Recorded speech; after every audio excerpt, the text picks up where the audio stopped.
अध्याय 8 विराट रूप का दर्शन। इस घटना के बाद वसुदेव ने अपने कुल पुरोहित गर्ग मुनि से कहा कि वे नंद महाराज के यहाँ जाकर ज्योतिष के अनुसार श्री कृष्ण के भविष्य की गणना करें।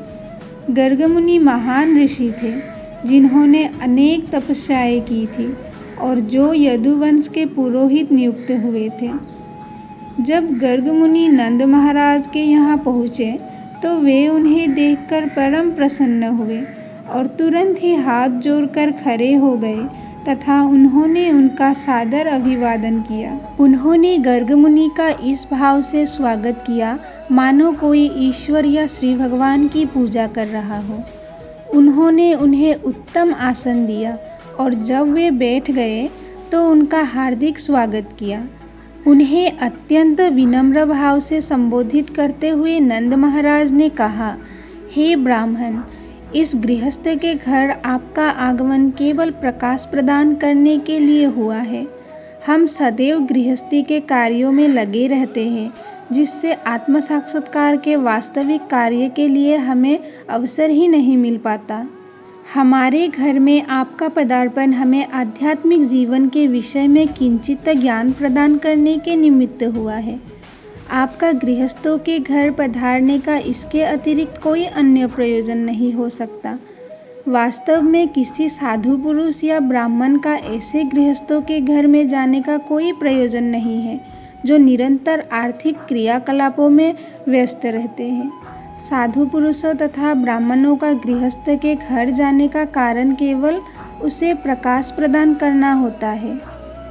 यदि कोई यह पूछे कि गृहस्थ जन ज्ञान प्राप्ति के लिए किसी साधु पुरुष या ब्राह्मण के पास क्यों नहीं जाते, तो इसका उत्तर यही होगा कि गृहस्थ जन अत्यंत संकुचित हृदय वाले होते हैं।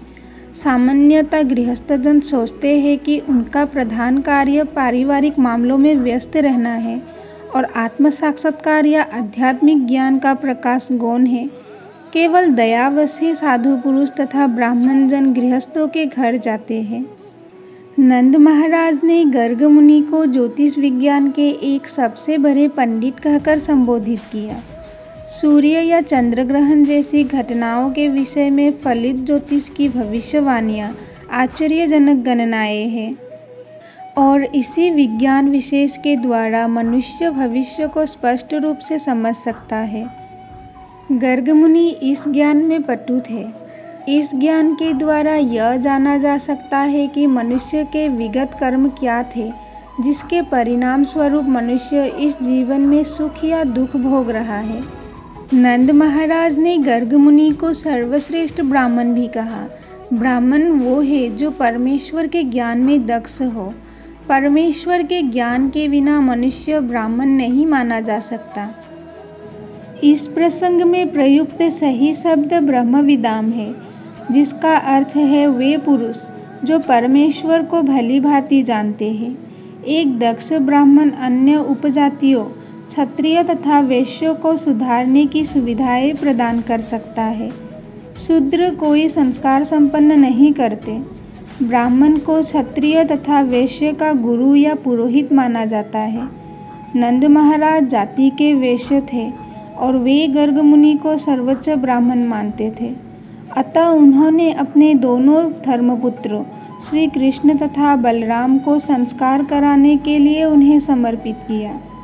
नंद महाराज ने कहा कि न केवल इन दोनों बालकों को अपितु सारे मनुष्य को चाहिए कि जन्म के पश्चात किसी योग्य ब्राह्मण को अपना गुरु बनाए। इस प्रार्थना पर गर्ग मुनि ने उत्तर दिया, वसुदेव ने मुझे इन बालकों का विशेष रूप से श्री कृष्ण का संस्कार कराने के लिए भेजा है। मैं उनका कुल पुरोहित हूँ और अगर मैं इनको संस्कार कराऊँ तो संयोगवश यह लगेगा कि श्री कृष्ण देवकी के पुत्र हैं। अपनी फलित ज्योतिष गणना से गर्ग मुनि समझ गए थे कि श्री कृष्ण देवकी के पुत्र हैं, किंतु नंद इससे सर्वथा अनजान थे। परोक्ष रूप से उन्होंने यह कहा कि श्री कृष्ण तथा बलराम दोनों वसुदेव के पुत्र थे। बलराम वसुदेव के पुत्र रूप में विख्यात थे, क्योंकि उनकी माता रोहिणी विद्यामान थी, किंतु श्री कृष्ण के विषय में नंद को ज्ञात न था।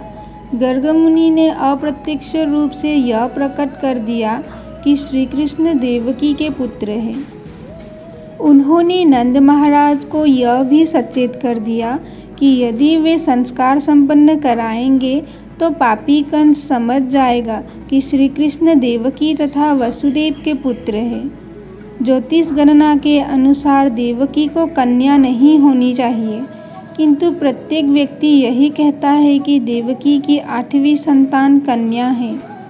इस प्रकार गर्ग मुनि ने नंद महाराज को सूचित किया कि कन्या तो यशोदा के उत्पन्न हुई थी और श्री कृष्ण देवकी से उत्पन्न थे और वे परस्पर बदल लिए गए थे। उस कन्या या दुर्गा ने भी कंस को सूचित किया था कि उसे मारने वाले बालक ने अन्यत्र जन्म ले लिया है। गर्ग मुनि ने कहा, यदि मैं आपके पुत्र का नामकरण संस्कार करता हूँ और यदि वो उस कन्या द्वारा कंस के प्रति की गई आकाशवाणी को पूरा कर देता है तो संभव है कि वो पापी असुर आकर नामकरण के बाद इस बालक का भी वध कर दे। अतः मैं इन सभी भावी विपत्तियों का उत्तरदायी नहीं बनना चाहता।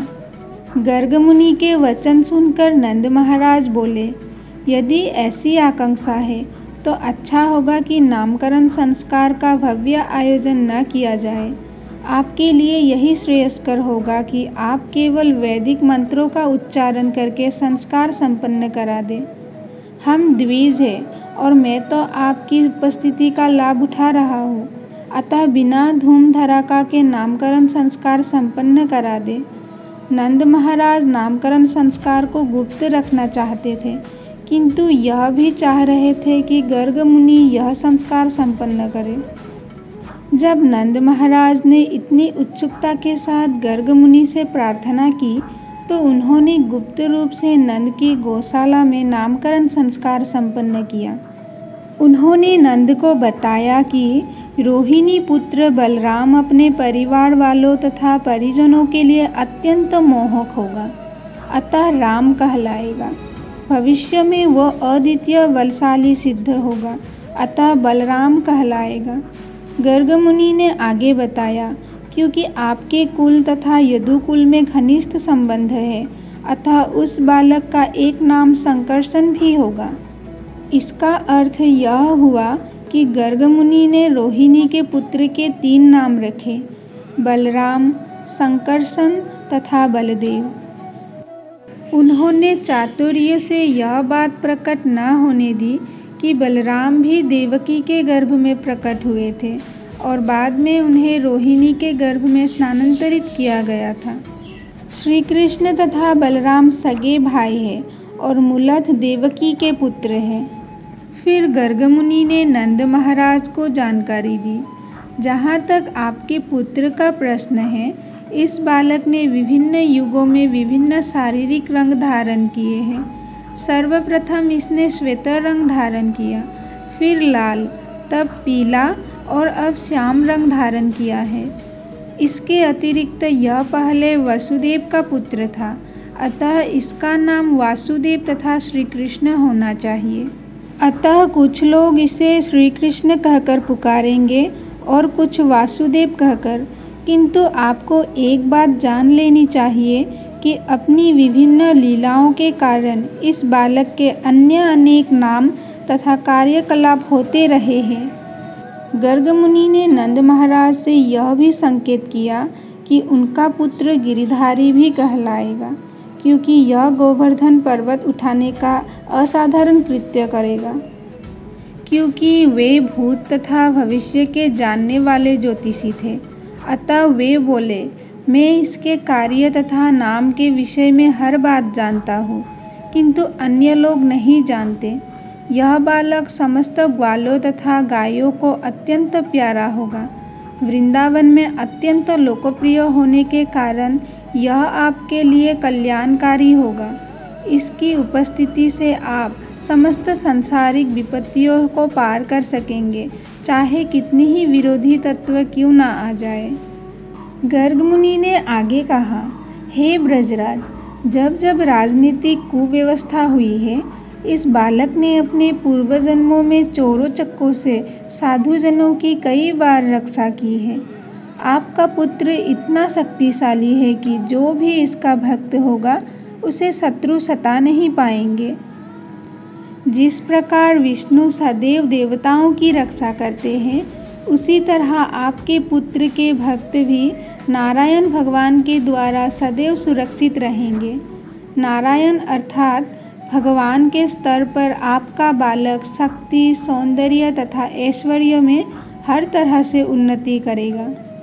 अतः मेरी सलाह है कि आप इसकी सुरक्षा अत्यंत सतर्कता पूर्वक करें, जिससे यह किसी व्यवधान के बिना विकास कर सके।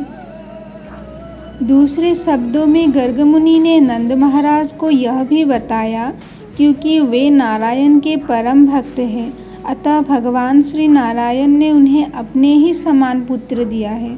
साथ ही गर्ग मुनि ने यह भी संकेत किया कि आपके पुत्र को अनेक असुर सताएंगे, अतः सावधान रहे और उसकी रक्षा करें।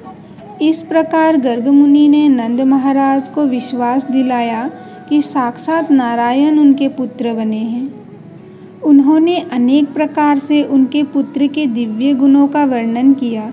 यह जानकारी देकर गर्ग मुनि अपने घर वापस चले गए। नंद महाराज अपने को परम भाग्यशाली व्यक्ति मानने लगे और ऐसा आशीर्वाद प्राप्त करके उन्हें परम संतोष हुआ। इस घटना से कुछ समय बाद बलराम तथा श्री कृष्ण दोनों ही हाथों और घुटनों के बल सरकने लगे। इस प्रकार चलते हुए वे अपनी माताओं को प्रमुदित करते रहते। उनकी कमर तथा पैरों में बंधी घंटिकाएं रुनझुन बजती और वे मनोहारी ढंग से इधर उधर घूमते। कभी कभी वे सामान्य बच्चों की भांति दूसरे बच्चों से डरकर अपनी रक्षा के लिए अपनी अपनी माताओं के पास दौड़े चले आते। कभी वृंदावन की मिट्टी में रेंगने के कारण उनके शरीर मिट्टी से लथपथ हो जाते। वास्तव में उनकी माताओं द्वारा उनके शरीरों पर केसर और चंदन का लेप मला होता था, किंतु मिट्टी में घुटनों के बल चलने के कारण उनके शरीरों पर मिट्टी लग जाती। ज्यों ही वे यशोदा तथा रोहिणी के पास आते, वे उन्हें गोद में उठाकर साड़ी के आंचल से ढककर दूध पिलाती। जब वे पयप्यान करते रहते तो माताएं उनकी दतुलियाँ देखती रहती। अपने पुत्र को बढ़ता देखकर उनकी प्रसन्नता बढ़ जाती। कभी कभी नटखट बालक गौशाला तक चले जाते और बछड़े की पूंछ पकड़कर खड़े हो जाते। इससे बछड़े विचलित होकर इधर उधर दौड़ने लगते और बच्चे मिट्टी तथा गोबर के ऊपर घिसट जाते। इस कौतूहल को देखने के लिए यशोदा तथा रोहिणी अपनी पड़ोसिनों को यानी गोपियों को बुला लेती। ये गोपियाँ श्री कृष्ण की लीलाएं देखकर दिव्य आनंद में लीन हो जाती और प्रसन्नतावश वे जोर जोर से हंसने लगती। श्री कृष्ण तथा बलराम दोनों ही इतने चंचल थे कि यशोदा तथा रोहिणी अपने अपने गृह कार्यों में व्यस्त रहते हुए उन्हें गायों, बैलों, बंदरों, जल, अग्नि तथा पक्षियों से बचाने का प्रयत्न करती रहती। अपने बालकों की सुरक्षा के लिए सदैव उत्सुक रहने तथा गृह कार्यों में व्यस्त रहने के कारण वे शांतिपूर्वक रह भी ना पाती थी। अल्पकाल में श्री कृष्ण तथा बलराम दोनों ही उठकर खड़े होने लगे और अपने पैरों से कुछ कुछ चलने लगे। जब वे दोनों चलने लगे तो उनके हमजोली उनके साथ हो लेते और वे सब मिलकर गोपियों को तथा विशेष रूप से यशोदा तथा रोहिणी को परम आनंद प्रदान करते। यशोदा तथा रोहिणी की समस्त गोपी सखियाँ वृंदावन में श्री कृष्ण तथा बलराम के नटखट बाल स्वभाव कार्यकलापों का आनंद लूटने लगी। इससे भी अधिक आनंद प्राप्ति के उद्देश्य से वे सब एकत्र होती और माता यशोदा के पास इन चंचल बालकों की शिकायत करने पहुंच जाती। जब श्री कृष्ण माता यशोदा के सम्मुख बैठे होते तभी सारी गोपियाँ यशोदा माता से उनकी शिकायतें करने लगती जिससे वे सुन सके। वे कहती, यशोदा जी, आप अपने नटखट श्री कृष्ण को क्यों नहीं बरसती? वो हर प्रातः तथा सायंकाल बलराम के साथ हमारे घरों में आता है और गायें दूही जाने के पूर्व ही उनके बछड़ों को खोल देता है, जिससे वे गायों का सारा दूध पी जाते हैं। अतः जब हम दूहने जाती हैं तो दूध न होने के कारण हमें खाली बर्तन लेकर लौटना पड़ता है। यदि हम इस कृत्य के लिए श्री कृष्ण तथा बलराम को धमकाती है तो वे ऐसी मनोहारी हंसी हंसते हैं कि हम कुछ भी नहीं कर पाती। यही नहीं, आपके श्री कृष्ण तथा बलराम को हमारा दही तथा माखन चुराने में बड़ा आनंद आता है, उसे चाहे हम कहीं भी क्यों न रखें। जब हम उन्हें दही तथा माखन चुराते पकड़ लेती है तो वे कहते हैं, आप हम पर चोरी का आरोप क्यों लगाती है? क्या आप समझती है कि हमारे घर में दही तथा मक्खन का अभाव है? कभी कभी वे मक्खन, दही तथा दूध चुराकर बंदरों को बांट देते हैं। जब बंदर भरपेट खा लेते हैं तो वे चिढ़ाते हैं कि यह दूध, यह दही तथा माखन रद्दी है। यहाँ तक कि बंदर भी इन्हें नहीं खाते। वे पात्रों को तोड़ फोड़ कर इधर उधर बिखेर देते हैं। यदि हम दही, माखन तथा दूध को किसी एकांत अंधेरे स्थान में रखती है तो आपके श्री कृष्ण तथा बलराम अपने शरीर के आभूषणों तथा रत्नों के तेज से उस अंधेरे स्थान में भी ढूंढ लेते हैं। यदि कदाचित उन्हें छिपाया हुआ दही और मक्खन नहीं मिलता तो वे जाकर हमारे बच्चों को चिकोटी काटते हैं, जिससे वे रोने लगते हैं और वे दोनों भाग जाते हैं।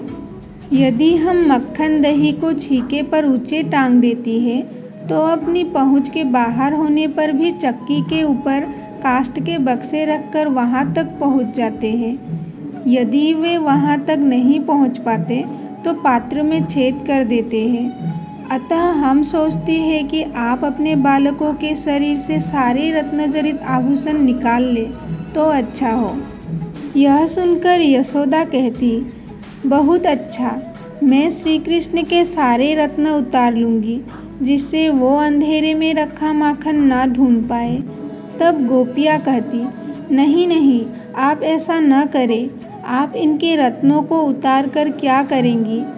हम नहीं जानती कि ये कैसे बालक है जो बिना आभूषणों के भी एक प्रकार का तेज फैलाते रहते हैं, जिससे वे अंधेरे में भी प्रत्येक वस्तु देख सकते हैं। तब माता यशोदा उन्हें बताती, अच्छा, तुम लोग अपना माखन तथा दही सावधानी से रखा करो जिससे वे वहां पहुंच ना सके। तो उत्तर में गोपियाँ कहती, हाँ, वास्तव में हम ऐसा ही करती हैं, किंतु कभी कभी हम गृह कार्यों में व्यस्त रहती हैं और ये नटखट बालक न जाने कैसे घर में घुसकर सारी वस्तुएं तहस नहस कर देते हैं। कभी कभी दही तथा माखन न चुरा सकने पर ये गुस्से में आकर स्वच्छ फर्श पर पेशाब कर देते हैं, कभी कभी उस पर थूक देते हैं। आप अपने बच्चे को देखो ना, वे किस प्रकार इस शिकायत को सुन रहे हैं। वे सारे दिन हमारे दही तथा माखन चुराने की योजना बनाते रहते हैं और अब किस तरह वे शांत अच्छे बालकों की तरह बैठे हैं। जरा उनके मुखमंडल तो देखें। जब माता यशोदा ने सारे उलाहने सुनकर अपने बच्चों को डांटना चाहा तो उसके भोले भोले मुखमंडल को देखकर हंस पड़ी और डांट नहीं पाई। किसी और दिन जब श्री कृष्ण तथा बलराम अपने मित्रों के साथ खेल रहे थे तो सारे बालकों ने बलराम के साथ मिलकर यशोदा से कहा कि श्री कृष्ण ने मिट्टी खाई है। यह सुनकर माता यशोदा ने श्री कृष्ण का हाथ पकड़ लिया और कहा, बेटे, तुमने अकेले में मिट्टी क्यों खाई? देखो ना, बलराम सहित तुम्हारे सारे मित्र तुम्हारी शिकायत कर रहे हैं। अपनी माता के डर से श्री कृष्ण ने कहा, हे माता, ये सारे लड़के, जिसमें भैया बलराम भी सम्मिलित हैं, झूठ बोल रहे हैं। मैंने मिट्टी कभी नहीं खाई। आज भैया बलराम मेरे साथ खेलते खेलते मुझसे रुष्ट हो गए, अतः वे मेरी शिकायत करने के उद्देश्य से अन्य बालकों से मिल गए हैं। वे सभी एकजुट होकर शिकायत करने आए हैं, जिससे आप क्रुद्ध हो और मुझे प्रताड़ित करें। यदि आप सोचती हैं कि वे सच बोल रहे हैं, तो आप मेरे मुंह के भीतर देख सकती हैं कि मैंने मिट्टी खाई है अथवा नहीं। उनकी माता बोली, अच्छा, यदि तुमने मिट्टी नहीं खाई तो अपना मुंह खोलो, मैं देखूंगी। जब श्री कृष्ण की माता ने इस प्रकार आदेश दिया तो उन्होंने एक सामान्य बालक की भांति तुरंत अपना मुंह खोल दिया। तब माता यशोदा ने मुंह के भीतर सृष्टि का पूर्ण ऐश्वर्य देखा। माता यशोदा ने मुंह के भीतर चारों ओर संपूर्ण बाह्य आकाश, पर्वत, द्वीप, सागर, ग्रह, वायु, अग्नि, चंद्रमा तथा नक्षत्र देखे। चंद्र तथा नक्षत्रों के साथ ही उन्होंने संपूर्ण तत्व, जल, आकाश, विस्तृत शून्य, अहंकार, चित्त, बुद्धि, सारे देवता तथा इंद्रिय विषयों यथा ध्वनि, गंध आदि एवं प्रकृति के तीनों गुणों को देखा। उन्होंने मुख के भीतर सारे जीवों, नित्य काल, भौतिक प्रकृति, आध्यात्मिक प्रकृति, गति, चेतना तथा समग्र सृष्टि के विभिन्न रूपों को देखा। यशोदा ने उनके मुख में दृश्य जगत के लिए अनिवार्य सारी वस्तुएं देखी। उन्होंने उनके मुख के भीतर श्री कृष्ण को गोद लिए तथा अपना पेयपान कराते अपने आप को भी देखा। वे यह सब देखकर भयभीत हो गई और आश्चर्य करने लगी कि वे सपना देख रही हैं या वास्तव में कुछ विचित्र दृश्य देख रही हैं। उन्होंने निष्कर्ष निकाला कि वे या तो स्वप्न देख रही थी या भगवान की माया का खेल देख रही थी। उन्होंने सोचा कि ये विचित्र वस्तुएं देखकर वे मानसिक रूप से विक्षिप्त तो नहीं हो गई। फिर सोचा, हो सकता है कि वो मेरे पुत्र की विराट योग शक्ति हो, अतः उसके मुख के भीतर ऐसा दृश्य देखकर मैं विचलित हो गई हूँ। अतः मैं उन श्री भगवान को नमस्कार करती हूँ जो चेतना, मन, कर्म एवं दार्शनिक कल्पना की अभिव्यक्ति से ऊपर है और जिनकी विविध शक्तियाँ व्यक्त तथा अव्यक्त का सृजन करती है। उनकी शक्ति से आत्मा तथा शारीरिक सत्ता का बोध होता है। उन्होंने फिर कहा, मुझे उनको सादर नमस्कार करना चाहिए जिनकी माया से मैं नंद को अपना पति तथा श्री कृष्ण को अपना पुत्र समझ रही हूँ और यह सोच रही हूँ कि नंद की सारी संपत्ति मेरी है और सारे ग्वाले तथा ग्वालिनें मेरी प्रजा है। ये सब भ्रांति परमेश्वर की माया के कारण है। अतः मैं उन्हें प्रार्थना करती हूँ कि वे सदैव मेरी रक्षा करते रहें। जब माता यशोदा इस प्रकार के दार्शनिक भाव से भरी हुई थी तो भगवान श्री कृष्ण ने अपनी अतरंगा शक्ति का फिर विस्तार किया, जिससे वे मातृ प्रेम से मोहग्रस्त हो जाए। अतः तुरंत ही माता यशोदा के सारे दार्शनिक भाव विस्मृत हो गए और उन्होंने श्री कृष्ण को अपने पुत्र रूप में स्वीकार कर लिया।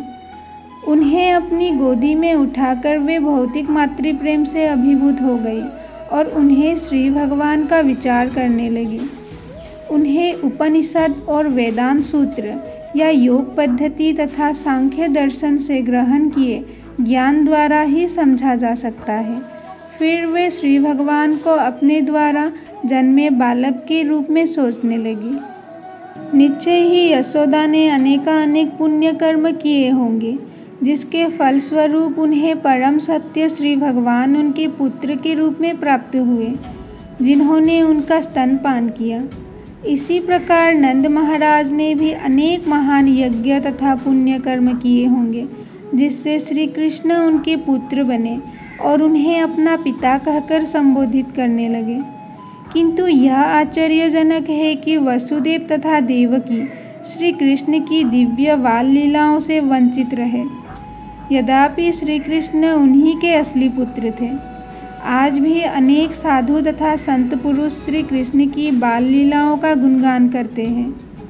किंतु वसुदेव तथा देवकी इस बाल्यकाल की लीलाओं का साक्षात आनंद न उठा सके। इसका कारण सुखदेव गोस्वामी ने महाराज परीक्षित से इस प्रकार बतलाया।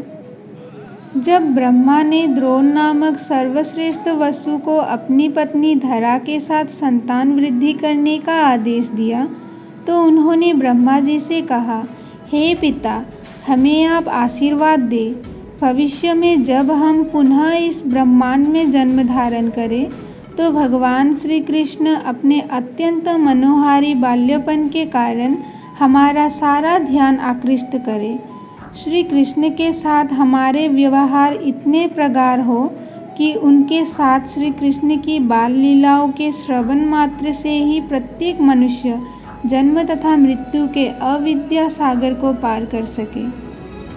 ब्रह्मा जी ने उन्हें यह वर दे दिया, जिसके फलस्वरूप द्रोण वृंदावन में नंद महाराज के रूप में और धरा नंद की पत्नी माता यशोदा के रूप में प्रकट हुई। इस प्रकार नंद महाराज तथा उनकी पत्नी यशोदा ने श्री भगवान को पुत्र रूप में प्राप्त करके अपनी शुद्ध भक्ति बढ़ाई। समस्त गोपियों तथा ग्वालों ने भी, जो श्री कृष्ण के सहयोगी थे, सहज ही श्री कृष्ण के लिए अपनी प्रेम भावनाएं विकसित की।